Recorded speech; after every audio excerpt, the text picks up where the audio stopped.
Hello friends, welcome back to SMB Educon. How are you all? Hope you all are doing great. So today we are going to start class 6 geography chapter 2, that is globe, latitudes and longitudes. तो सबसे पहले हम यह देखेंगे कि हम इस chapter में कौन कौन से टॉपिक के साथ डील करने वाले हैं। कुछ बेसिक कंसेप्ट जैसे कि globe, axis, poles, equator, latitude, longitude को देखेंगे।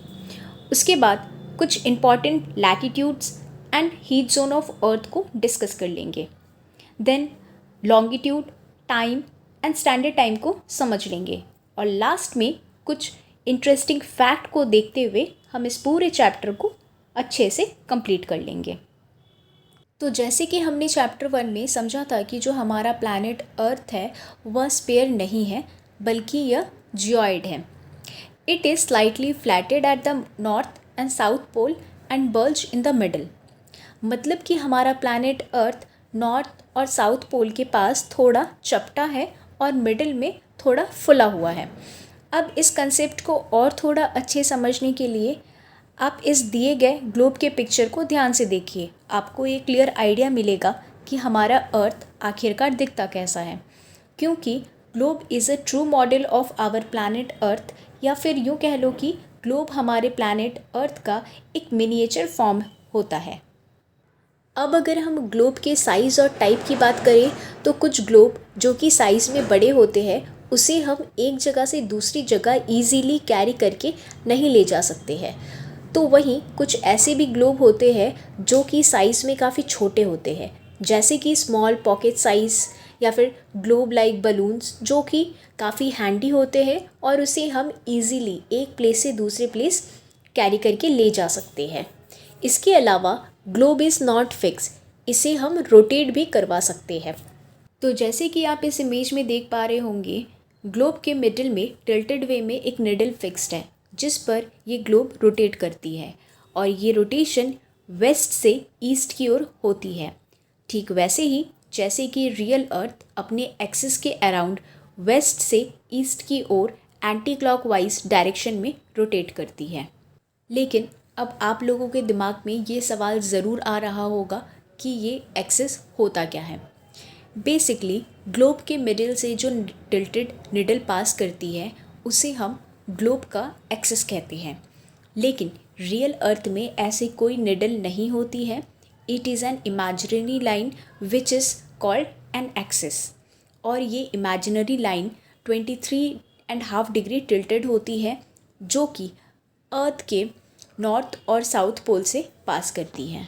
साथ ही ग्लोब का सबसे इम्पॉर्टेंट फीचर ये है कि ग्लोब से हमें कंट्रीज़, कॉन्टिनेंट्स और ओशन का करेक्ट साइज़, शेप और लोकेशन का पता चलता है। ये तो रही ग्लोब के बारे में, लेकिन अब सवाल ये आता है कि हम स्फीयर लाइक अर्थ में किसी भी पर्टिकुलर प्लेस को कैसे लोकेट या डिस्क्राइब करेंगे।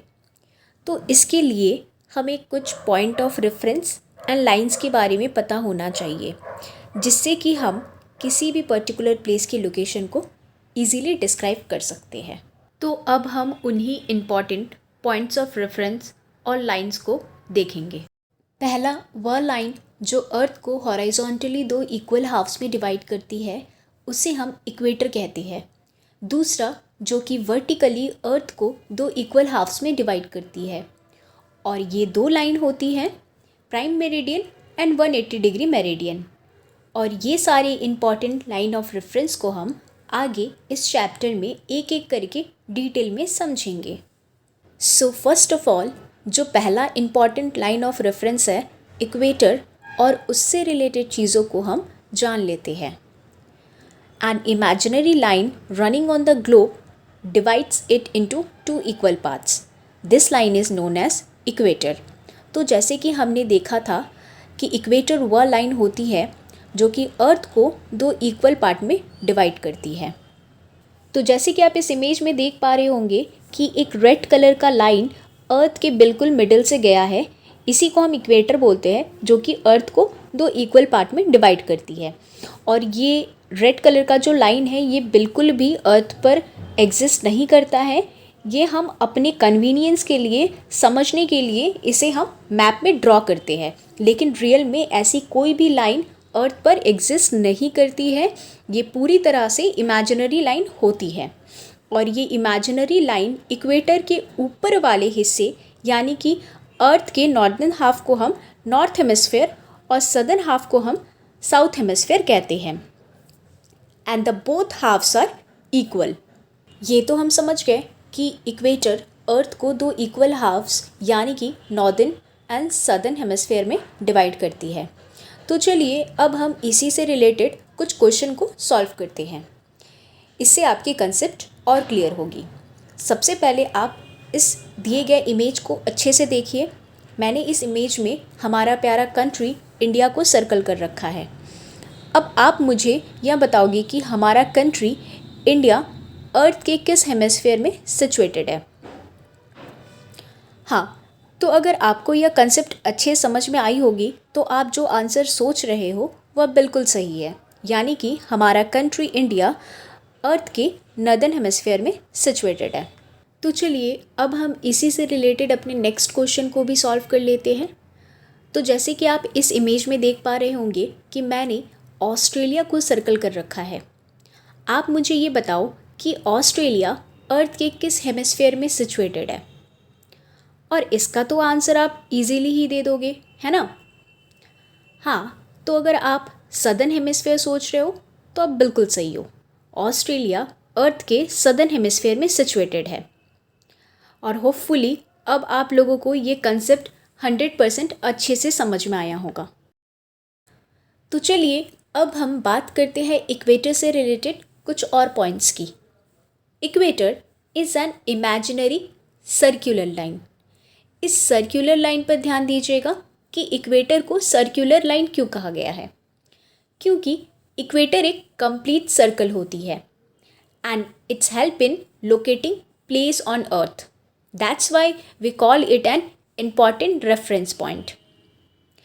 Now let us see about parallels of latitude. All parallel circles from the equator up to poles are called parallel of latitudes. यानी कि ऐसे ही इमेजिनरी सर्कल्स अगर हम इक्वेटर से पोल्स तक बनाएं तो उसे हम पैरेलल ऑफ लैटिट्यूड्स कहेंगे, जैसे कि आपको इस इमेज में भी दिख रहा होगा। और ये सारे लैटिट्यूड्स को हम डिग्रीज़ में मेज़र करते हैं, वेर एज इक्वेटर रिप्रेजेंट करता है 0 डिग्री लैटिट्यूड को। तो वहीं the distance from the equator to either of the pole is 1/4 of a circle round the earth. It will measure 1/4 of the 360 degree, that is 90 degree. मतलब कि अगर आप एक सर्कल को देखोगे तो उसका मेज़र होता है 360 डिग्री, और इक्वेटर से अगर आप नॉर्थ या फिर साउथ पोल किसी और भी जाओ तो उसका डिस्टेंस 1/4 ऑफ द सर्कल होता है, और 1/4 of the circle that is 360 degree का कितना होगा, 90 degree. Means 360 divided by 4 is equal to 90 degree. Thus we can say that 90 degree north latitude makes the north pole and 90 degree south latitude makes the south pole. Equator को तो हम समझ चुके हैं, लेकिन इक्वेटर के अलावा भी और 2 इम्पॉर्टेंट लैटिट्यूड है। तो वो कौन कौन से हैं, चलिए उसे समझते हैं। जब हम इक्वेटर के पैरेलल और भी सारे सर्कल बनाते हैं और सर्कल के ऊपर और नीचे जो सबसे लास्ट लैटिट्यूड बनता है उसे हम नॉर्थ और साउथ लैटिट्यूड कहते हैं। Thus 90 degree north latitude marks the north pole and 90 degree south latitude marks the south pole. और जितने भी पैरेलल जो कि इक्वेटर के नॉर्थ में हैं उसे हम नॉर्थ लैटिट्यूड कहते हैं। तो वहीं वो सारे लैटिट्यूड्स जो कि इक्वेटर के साउथ में हैं उसे हम साउथ लैटिट्यूड कहते हैं।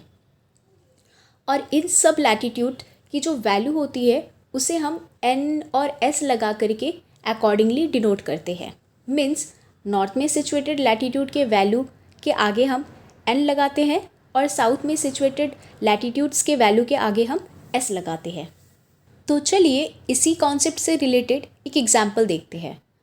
Both Chandrapur in Maharashtra India and Belo Horizonte in Brazil South America, ये दोनों प्लेस 20 डिग्री पैरेलल्स में सिचुएटेड है। लेकिन ऐसा तो नहीं हो सकता कि ये दोनों ही एक ही लोकेशन में हो। तो इन दोनों प्लेस में डिफरेंस क्या है? बेसिकली इन दोनों प्लेस में नॉर्थ और साउथ हेमिस्फीयर का डिफरेंस है। Chandrapur in Maharashtra India is situated in 20 degree north latitude and Belo Horizonte in Brazil, South America is situated in 20 degree south latitude. इसके अलावा एक और पॉइंट को ध्यान रखिएगा, जैसे जैसे हम इक्वेटर से पोल की ओर जाते रहते हैं वैसे वैसे पैरेलल्स ऑफ लैटिट्यूड का साइज भी डिक्रीज होता जाता है, जैसे कि आप इस पिक्चर में देख सकते हैं। आई होप कि आप लोगों को इस वीडियो में बताया गया टॉपिक्स अच्छे से समझ में आया होगा। Thank you for watching this video. Stay tune with SMP Educon. Stay safe. Happy learning.